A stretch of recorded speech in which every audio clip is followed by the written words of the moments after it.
la señal de la Santa Cruz de nuestros enemigos, líbranos, Señor Dios nuestro, en el nombre del Padre, y del Hijo, y del Espíritu Santo. Amén.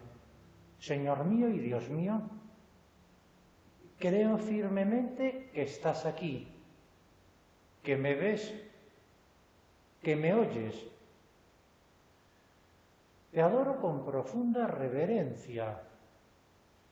Te pido perdón de mis pecados y gracia para hacer con fruto este rato de oración.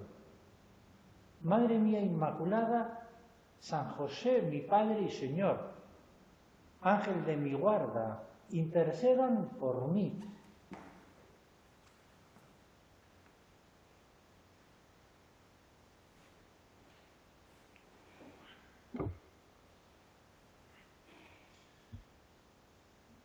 Como sabemos, la Iglesia Católica celebra el 29 de junio esta fiesta de estos dos grandes apóstoles, los santos Pedro y Pablo.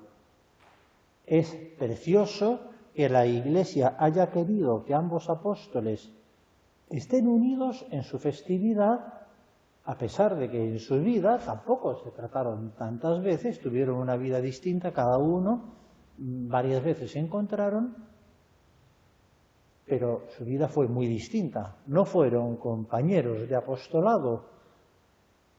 Al contrario, tuvieron objetivos apostólicos distintos. Sin embargo, están unidos porque gracias a ellos la Iglesia alcanzó esa primera expansión del cristianismo y gracias a ellos los primeros cristianos en buena medida desarrollaron su vida personal, su vida apostólica, su misión. Es una ocasión hoy, día de San Pedro y San Pablo, para rezar mucho por la Iglesia, para rezar mucho por todos los cristianos en el mundo entero, por todos, pero me parece que de un modo especial por aquellos que más sufren enfermedades, dolores, aún más me parece por aquellos que son perseguidos a causa de su fe. Son muchos millones los cristianos que hay en el mundo entero sufriendo por su fe, pero fieles a su fe. Para nosotros que vivimos en nuestras ciudades en las que no hay persecución, no hay riesgos por vivir nuestra fe, son un ejemplo, pero rezamos por ellos para que se acaben tantas persecuciones. Ellos saben lo que es persecución, de hecho el color que se usa es el rojo, porque ambos fueron mártires. Sus martirios son conocidos, están narrados en cualquier libro sobre los primeros cristianos. Leemos en el Evangelio de San Mateo el momento en que el Señor eligió a San Pedro como cabeza del colegio de los apóstoles. Al llegar a la región de Cesarea de Filipo, Jesús preguntó a sus discípulos: ¿quién dice la gente que es el Hijo del Hombre? Hizo el Señor lo que hoy llamaríamos, con expresión nuestra, una encuesta. ¿Qué dice la gente de mí? Esta sencilla pregunta los apóstoles no tuvieron ningún problema de responderla. Contestaron: unos dicen que sos Juan el Bautista, otros que Elías, otros que Jeremías o uno de los profetas. Respuesta sencilla: ¿qué dice la gente de mí? Y respondieron. Pero a continuación el Señor les hace otra pregunta de más difícil respuesta. ¿Y vosotros, quién decís que soy yo? Esta respuesta es muy comprometida. Porque si dicen que el Señor es un profeta, tienen que serle fieles. Si dijeran, sos un impostor, quedarían liberados de todos sus compromisos con el Señor. Pero ¿cómo van a decir eso cuando han visto tantas cosas, tantos milagros? No pueden ser tan cómodos. Si hubieran dicho, sos un gran líder, te estamos siguiendo, hubieran dejado de lado toda la faceta sobrenatural de la vida del Señor. Responder a esta pregunta compromete mucho. La pregunta es, ¿quién decís vosotros que soy yo? Quizás por eso, porque se daban cuenta de las enormes implicancias que hay detrás de esta pregunta, no respondieron. Se quedaron callados, todos, salvo San Pedro. Él fue el único que se atrevió a responder a una pregunta tan comprometida como esta, con verdad y con sinceridad. Simón Pedro tomó la palabra y le dijo, tú eres el Mesías, el Hijo de Dios. Ya nos vale este episodio para preguntarnos, ¿somos capaces de hacernos la misma pregunta que le hizo el Señor a San Pedro? Mejor, ¿somos capaces de responder como San Pedro? ¿Quién decís vos que es Jesucristo? Y te digo lo mismo que acabo de decir de los apóstoles. Atento a la respuesta porque es muy comprometida. ¿Quién decís que es Jesucristo? ¿Decís que es el Mesías, el Hijo de Dios, el Salvador? Esa respuesta te compromete. ¿Decís que es el que vino a redimirnos, que entregó su vida por nosotros, murió por nosotros? Responder eso te compromete. Por eso, permitidme que lo diga de un modo más avanzado, si te parece. ¿Te atreves a responder lo mismo que San Pedro? ¿Te atreves a responder que Jesús es el Mesías, el Hijo de Dios? ¿Sos tan valiente como San Pedro demostró serlo en este episodio, que se comprometió plenamente mediante esta respuesta? Yo le pido a Dios que seas capaz de responderle con esta fuerza, con la misma fuerza de San Pedro. Acá está en este sagrario, y seguramente ustedes que me escuchan van a las iglesias, con la medida que puedan. Mira a Jesucristo en el sagrario. Decidle, yo creo que vos sos el Mesías, el Hijo de Dios, como dijo San Pedro. Pero decirlo de corazón, con todo su contenido, con todo el compromiso que hay detrás de esa frase.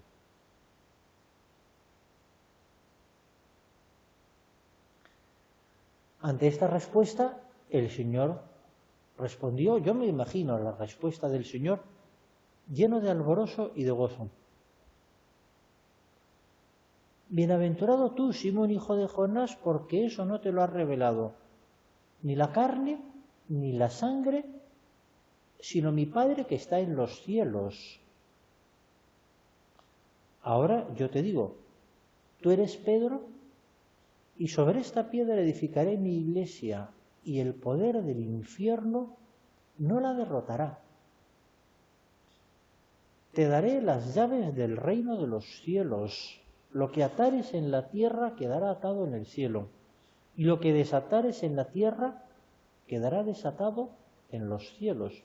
Y le dio a San Pedro el primado pontificio que hasta el día de hoy ejerce San Pedro, el sucesor de San Pedro, después vino el siguiente, después vino el siguiente, así hasta el día de hoy que llega al Papa Francisco, el cual ha recibido este mismo primado pontificio por ser el sucesor de San Pedro.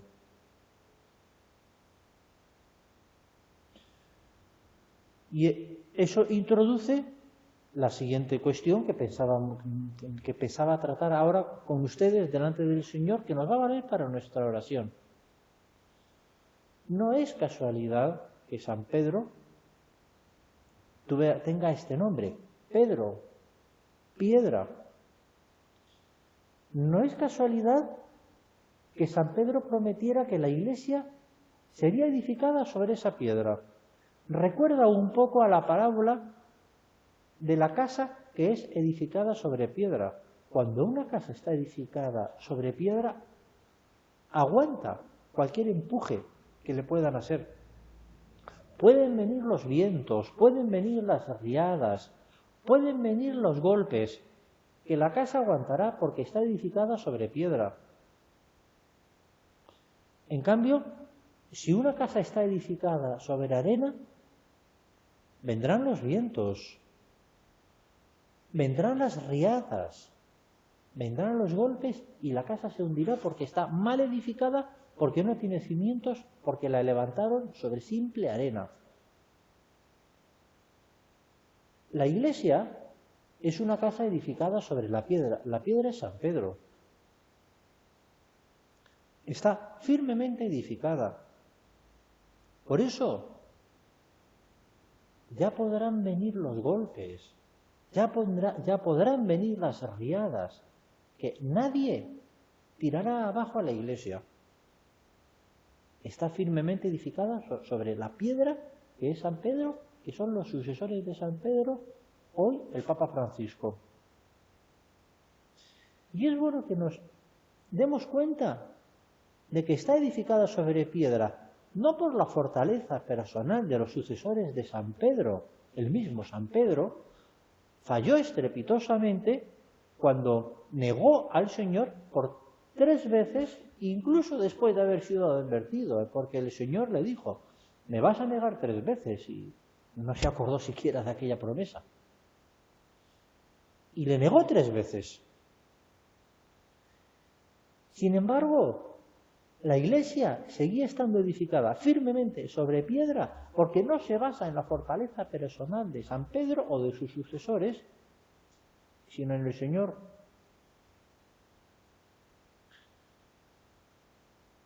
No son las condiciones humanas del sucesor de San Pedro, sino la promesa del Señor. Esto significa, entre otras cosas, que hemos de tener una enorme fe en la Iglesia y en San Pedro. Una enorme fe en que la Iglesia ha llegado hasta nuestros días y va a seguir existiendo hasta el final de los tiempos, no por el actuar humano, sino por la promesa del Señor. Está firmemente asentada como una casa edificada sobre roca, porque es el Señor el que la sostiene y no la fortaleza humana. Nos recuerda un suceso que contaba San José María. Leemos que San José María solía decir: quiero en la Santa Iglesia Romana a pesar de los pesares. Un día de 1948, en que comentó esa costumbre suya con Monseñor Tardini, que después llegaría a ser cardenal secretario de Estado, le preguntó: ¿a qué se refiere usted? La respuesta de San José María fue clara: a sus errores y a los míos. San José María veía perfectamente los defectos de los hombres que componemos la Iglesia, pero comprendió que no por eso un cristiano debe amar menos a la Iglesia. Al contrario, debe amarla más. Como decía San José María, cuando el Señor permita que la flaqueza humana aparezca, nuestra reacción ha de ser la misma que si viéramos a nuestra madre enferma o tratada con desafecto: amarla más. darle más manifestaciones externas e interiores de cariño. Vemos que en el seno de la Iglesia, dentro de la Iglesia,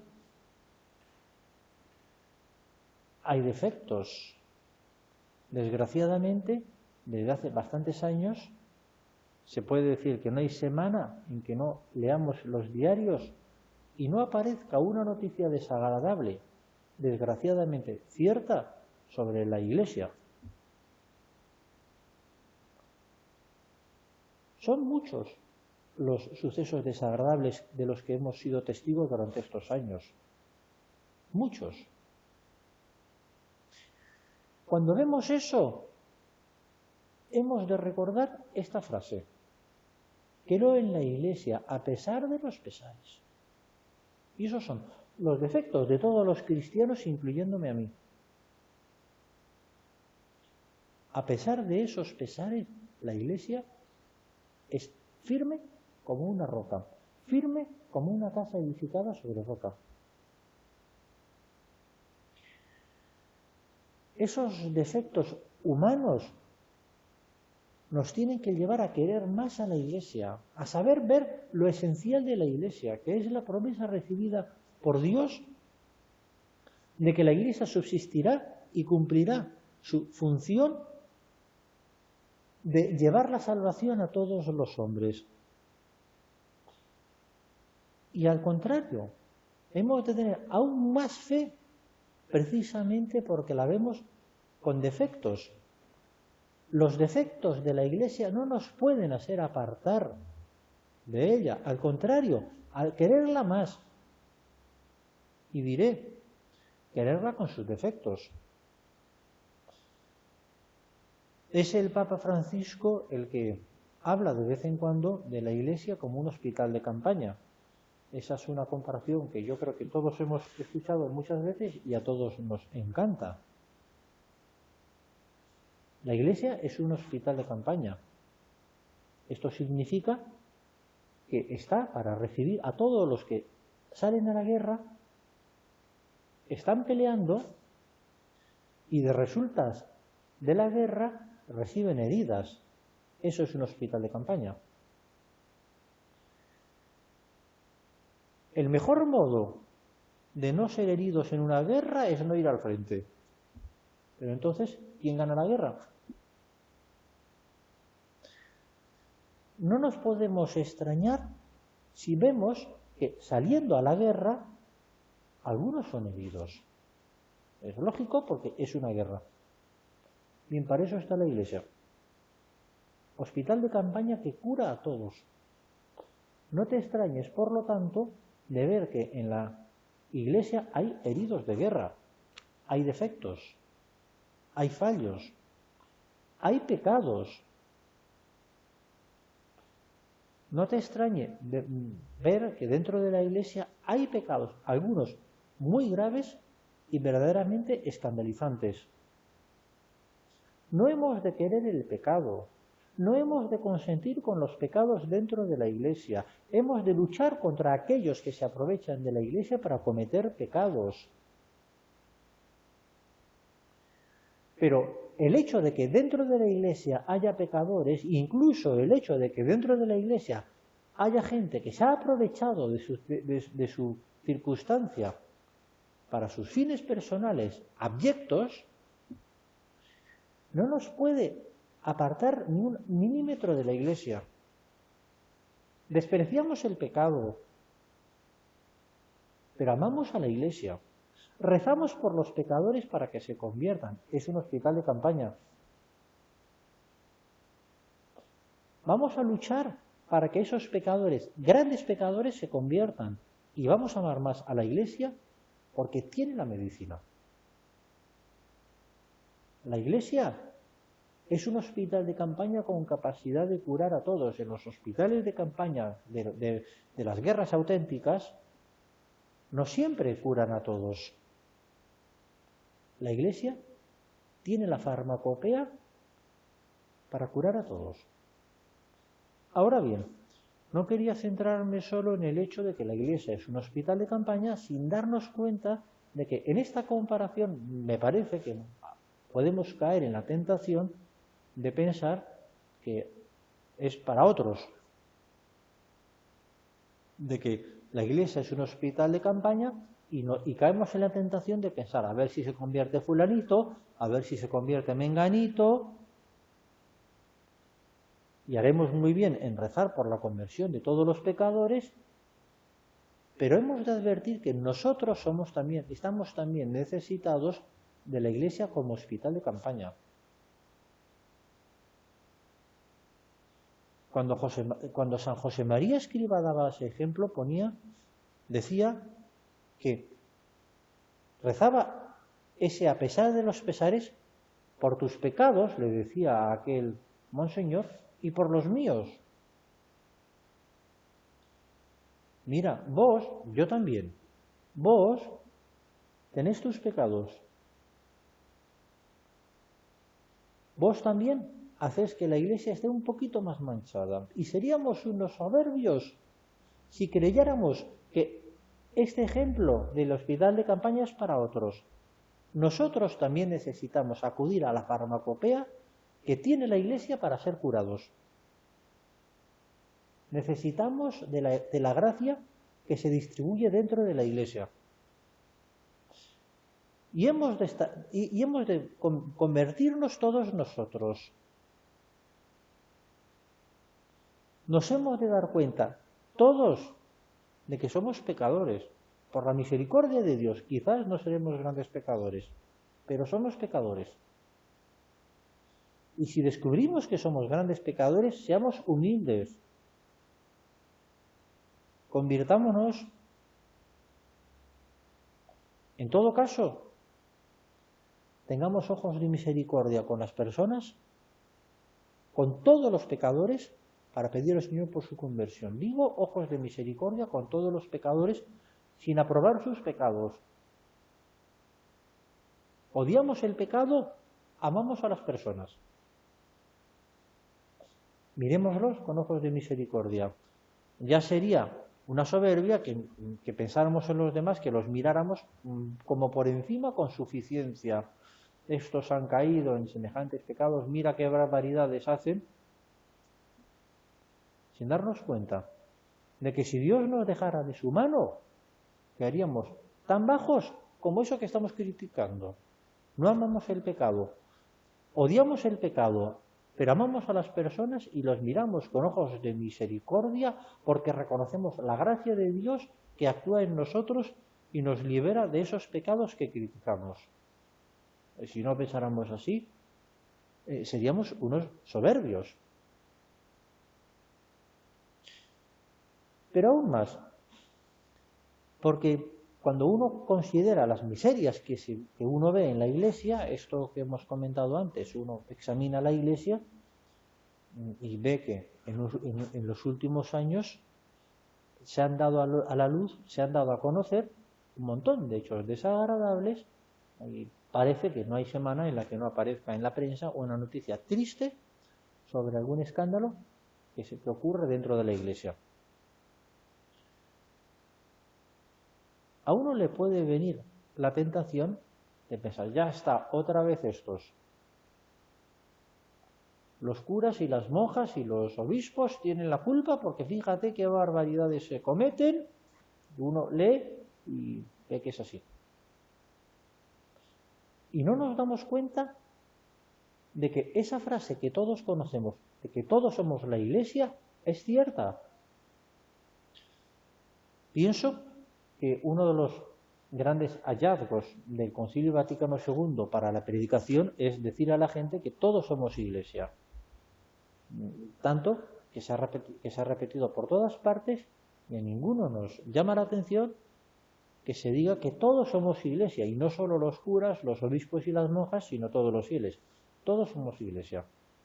Ninguno de ustedes que me escucha ha oído esto por vez primera, está acostumbrado a que se lo digan en la predicación. Cuando escuchemos esas noticias, hemos de sentirnos dolidos porque todos somos iglesia.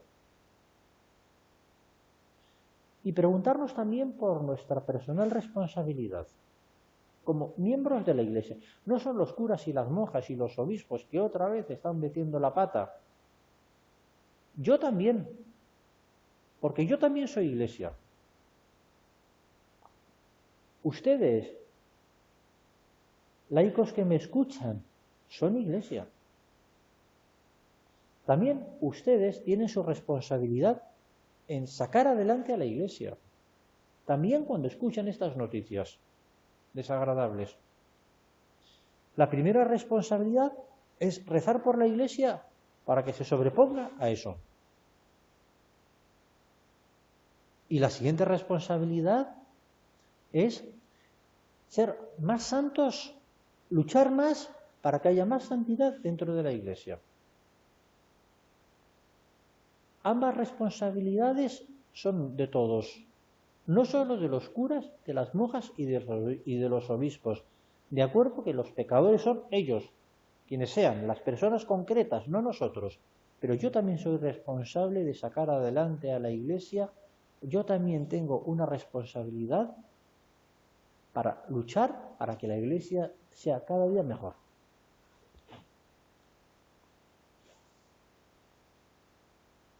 Por lo tanto, hoy es un día, San Pedro y San Pablo, para pedirle al Señor por la Iglesia, para pedirle mucho. Es mucha la oración. Y en este sentido, recuerdo que hay que pedir mucho, específicamente, por el Papa.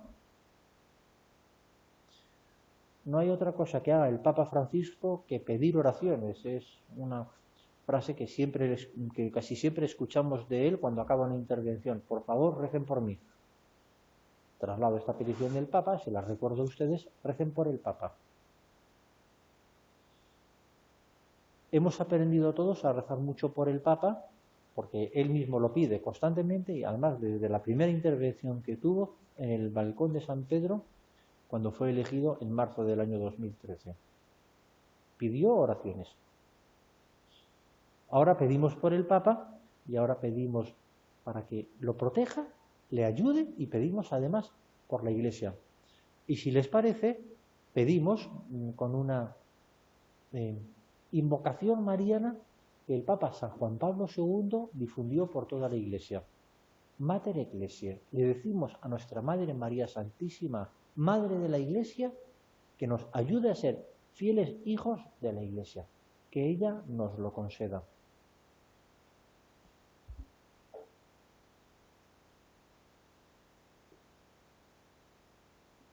Te doy gracias, Dios mío, por los buenos propósitos, afectos e inspiraciones que me has comunicado en esta meditación. Te pido ayuda para ponerlos por obra. Madre mía Inmaculada, San José, mi Padre y Señor, Ángel de mi guarda, intercedan por mí.